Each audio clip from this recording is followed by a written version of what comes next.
How's it going, YouTube? Hi, Drax here, and in today's video we're going to be discussing the better unit between Super Saiyan God, Super Saiyan Gogeta, and Super Saiyan God, Super Saiyan Evolved Vegeta. There have been quite a few discussions up on Reddit and on Twitter discussing who's the better unit between the two. It's not a clear cut and dry who's better and who is worse. Obviously, they both have their strong points and weaknesses in their match, but I do want to make this video to give an overall, my overall opinion of the Vegeta and how he fits in the meta right now, and is he a necessary unit that should have released now and maybe not further down the line instead of now. But it's quite clear from Vegeta releasing now that Christmas, more specifically the New Year time, we are going to get MUI. I'm pretty sure it's guaranteed at this point. They've been slowly buffing the Universe Survival Saga team with the addition of the double androids here, the EX Jiren, and then Super Saiyan Evolved Vegeta. So we probably will see Mastered Ultra Instinct Goku towards Christmas, because that is the most profitable time for Legends and gacha games in general for Japan, I suppose. If you do not know this, the New Year's period generates more revenue for gacha games than anniversaries and the rest of the year, so they do release their more hype units during that time. But let's dive straight into the nitty and gritty bits of the breakdown of who's better and who is not as good as the other. But let's speak about Gogeta in general. Gogeta released 6-7 months ago during the end of the year period, just before New Year's, and he's aged very gracefully, I would say. Upon release, he was actually very disappointing. Many people disregarded him as a very lackluster release.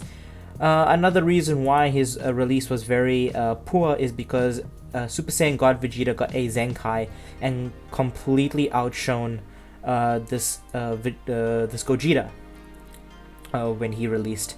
Not many people had him at 6 stars, and not many people had him at very high stars, because it was a double LF banner, and you were going to probably want to have pulled one copy of Broly, because he did release alongside Full Power Broly. And personally speaking, I think Full Power Broly at the time was a much more dominant unit, whereas now the roles are kind of reversed, where Gogeta is more dominant than Broly in the meta right now. But for what Gogeta does, he gets ki on his main, he gets health. I'm not going to speak about like specifics, because breakdowns already exist, but he comes in with 60% damage increase or inflicted damage. He gets a damage cut, he gets ki, he gets ki recovery, he gets HP every time he swaps it, and he gets ki, 30 ki, and then he gets 20% to damage inflicted with 20 time accounts, and he nullifies cover change. One of the better reasons why Vegeta is more popular now is because of how many cover change units exist in the meta. Super Saiyan 3 getting his Zenkai was also another big factor because of his instant transmission, so people do want to try and nullify that and go for rushing. I myself personally intentionally swap in Gogeta when I know he has the cover change nullification still available, so that he can come in and rush without having Super Saiyan 3 Goku save, or maybe future Gohan save, or whoever is going to save at that point.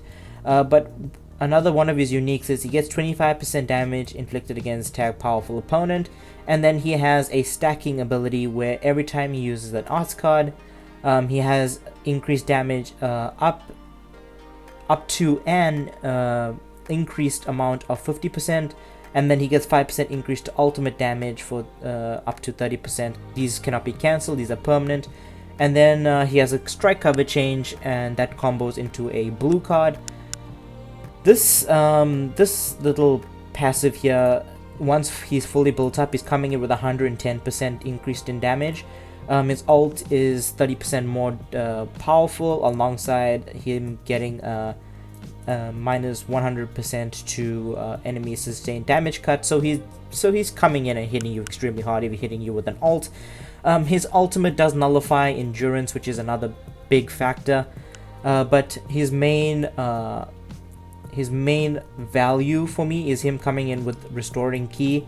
This is obviously very nice, but with how quick the pacing is in PvP now, stacking up like this is not an ideal thing for him to get up damage. I mean, obviously you can work around here and there, get some good damage, but ideally I would have liked him to come in straight in with that increased amount of damage, maybe like 90%, and then have that increased 30%, and then probably have a different unique here instead of this. This is one of his more of his weakness than a strength for me. Another weakness for him now is that his green card is a counter that activates upon strike cards or tap attacks. It does not activate again, or let me just specify as well, it works against tackle as well. It does not work against blast cards, blue cards, rush, or any other types of attacks. It only works for those specific three, but in the eventuality that you do land that green card, you're most likely going to kill that unit if it does not have type advantage over you, because what happens is you lock in the opponent for 5 timer counts, and then you do increase damage by 50% for 10 timer counts, and you get a strike card, so you guarantee an increased or guarantee a combo.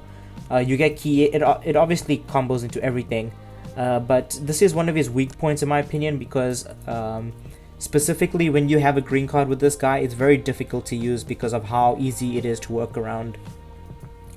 The other unit that has this type of counter is the Zenkai Super Gogeta, but his is a little bit more of a it's a little bit better, I would say, because it does lock in blast cards, forcing the opponent to use maybe a strike or blast or some other type of move. But this here is not a very good green card for him to use, especially with how his kit works. You obviously want to try and take advantage of it, but with how difficult it is to land, it's extremely poor. His ultimate nullifies endurance. He gets 30% increase in damage, 60% when he's fully built up. This is another one of those strengths of his.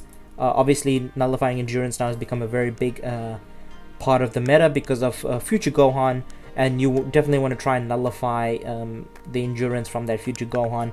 As for his teams, he buffs Sagas from the Movies, God Ki, and Fusion Warrior, obviously double attacks. We will be only speaking about him in God Ki because that's where it's relevant, and this is where it gets interesting. Let's keep him at a 6-star, 6 Zenkai, not Zenkai, Z ability buff. Let's speak about Vegeta. Vegeta obviously released. I have a breakdown for him. All that stuff is there, but on his main he heals up 35% compared to Gogeta, who only heals up 30%. And then Vegeta does not get ki on his main ability, but he does get increased damage by 20%. He nullifies cover changes for 10 timer counts, which is similar to the full power Broly, which is very, very good. And then this little buff here increases or gets passed on to allies for 30 timer counts, so that's a very big increase for him, I suppose. He gets 90% damage inflicted upon entering, and he gets 30% damage reduction upon entering the battlefield. And he goes and gets 35 ki, not to get 35 ki. And when he has 35 ki or lower, he restores 20 ki and gets 25% damage for 15 timer counts. I've used him extensively. You do not want to know how often this gets popped. Say you used 2 blast cards with 70 ki, you're already at that threshold where you're getting below 35 ki, and if you have a full hand of strike cards, you can really take advantage of this ability. At first, I did not like how this ability worked, but it's definitely a lot stronger than what it makes out to be.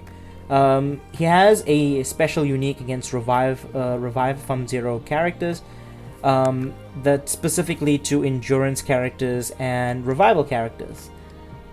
Now this is a little bit of a issue because there's not many characters that have revive from 0 or are very irrelevant.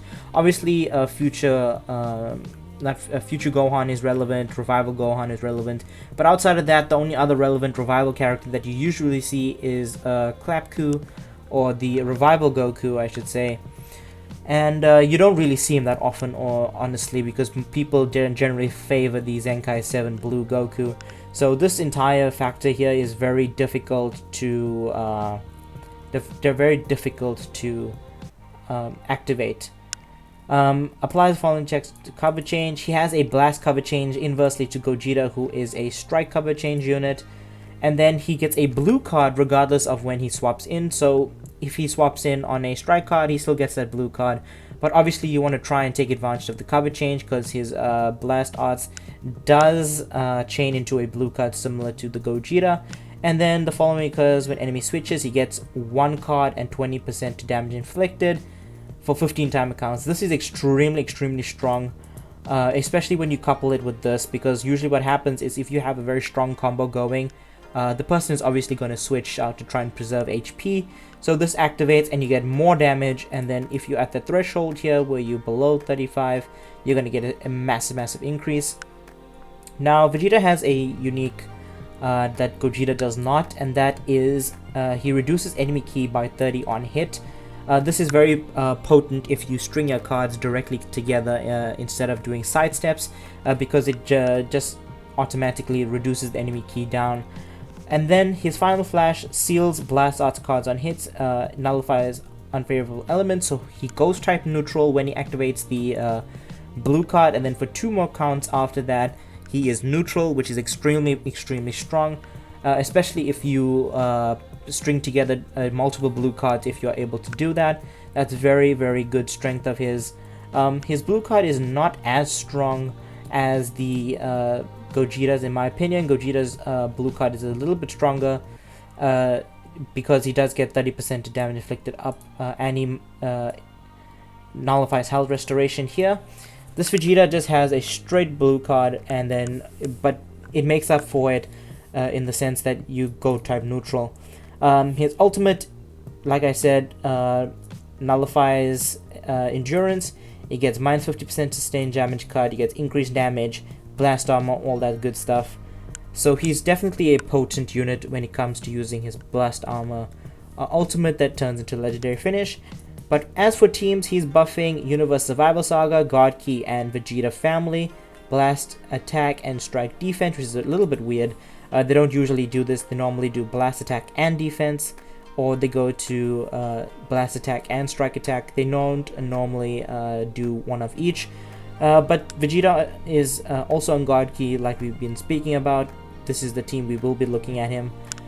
And his Z ability is slightly better than the Gogeta's, purely because he's getting extra 2% to blast attack and strike defense. So let's speak about usability. I've used both of these units extensively. I have both of them at the exact same star level, and I know it's not fair to compare a newer released LF to an older released one, but this is the facts that exist right now. At 2 stars, this Vegeta is not as good as a 6-star Gogeta. But here's the inverse. A 6-star Gogeta is not as good as a 6-star Vegeta. Makes sense? But when they're both at the same star level, Vegeta is far and above better than Gogeta. But from a usability standpoint, Vegeta has a lot more to offer than Gogeta. Gogeta's, in my opinion, his main value comes from him restoring his HP and his nullification of cover changes. Where is it? Yeah, nullifying cover changes for 10 timer counts 3 times. That's, in my opinion, his best attributes and his strongest points when speaking about him. His green card is one of his weaknesses, and obviously his ultimate nullifies endurance looks extremely good, but which ultimate does not look really good nowadays. Vegeta, on the other hand, like this Gogeta, comes in with a cover change, but he gets a blue card when he cover changes. It might be only once, but that is still a very good thing to have, because with his blue card, even though it does a lot less damage than the Gogeta, he's going type neutral and he's hitting you and sealing your blast arts. He's providing a much larger a much larger encompassing ability rather than just hitting you with a blue card and then just carrying on with the game. Same for the green card. He draws one random card and then he restores to HP by 10% and he gets 25% damage inflicted and he gets damage reduction for 30 counts. This green card is extremely good. If they gave key on this green card would be extremely busted for what it did, and it would be way too powerful with this guy's kit. There's a specific reason why they did not give Vegeta card draw speed, because if they did, him abusing this 35 key or lower would be extremely dangerous in how strong he can get and how quickly he can do it. Another strong point of his is him getting a card when opponent switches. Now he has basically a disruptive ability, which is reducing ki by 30 on hit. This is exactly the same as Margin Vegeta and then the Gotenks, the Super Saiyan 3 transforming one. They both do the same thing, maybe a little bit different key levels, but they do the same thing. So overall, Vegeta is slightly ahead of Gogeta in what he does. Yes, he doesn't get HP on entering, but if from a usability standpoint, he's providing a lot more to the team than Gogeta is. But if we look at Universe Survival Saga tag, he's extremely good on this team, but when it comes to high stars, the Android 17 is definitely going to replace him, so he's not going to be the first choice on that team. Inversely, if we look at God Key is a very small category. There's not many units on this team, even less so that actually buff the team, and currently God Key is very blast centered. We have the Zenkai Super Saiyan Blue Goku. You have the Super Vegeta, Super Saiyan Blue Vegeta here is also blast based. These two units here are one of the core units. This Vegeta here is also quite blast based. Vados herself is a melee type. Beerus is a blast based. You're probably running Beerus, Vados, and then these two. And for red, if you do not have Corrupt Zamasu, you're probably running God Goku, and then that leaves your yellow unit, which comes down to these three here. Since God Key is more blast based now than what it was before, I feel having him on a more blast centered team increases his value a bit because of how the card draw system works. Having access to more blast cards than strike cards means he's doing more damage with his peak attack stat rather than inversely doing more with a strike attack with a strike based team. Obviously, you can run a strike-centered God Key team. You can run the Revival Goku, Super Gogeta, but then that leaves the purple slot open. And unless you have one of these guys at 6 stars, you're not going to be having a good time in terms of a strike-based God Key team, because while that is a viable option, the usability of that team is a very weak team because of how few tanking units there are. Obviously, Super Saiyan Blue Goku is extremely good tank. He has Revival. He is extremely strong. Vados is weak. Period. She's extremely weak. Her only asset to the team is going to be healing the team, killing cards, and that's it. Providing damage. That's all she does. In future, if God Key does return to being a more strike-centered team, Gogeta is definitely going to find value in that, because he will and is still very good. But for right now, because God Key is a more blast-centered team, and you can definitely take a more advantage of a blast-centered God Key team than a strike one, I'm going to give the edge out to Vegeta as being better, even at a lower star level than the Gogeta. The way it works is, right, 6-star Vegeta, 6-star Vegeta, 3-star Vegeta, 6-star Gogeta, God Vegeta. At 3 stars, I believe this Vegeta is still better than the God Vegeta. At 6 stars, Evo Vegeta is better than Gogeta Blue. Anyways, guys, that's my opinion on who is the better God Key unit. In my opinion, Vegeta adds more to the team than Gogeta does. He does a lot more with his kit, and he's able to sustain himself a lot longer than Gogeta is. on the field. Obviously, there are drawbacks to his abilities, like he does not have a nullification of a cover change apart from his main ability, but when it comes down to usability, he is superior than Gogeta. Anyways guys, hope you enjoyed today's video. Make sure to like, comment, subscribe, all that good stuff. Keep an eye out on the channel for future content. My name is Hydrax, and I'll catch you all later.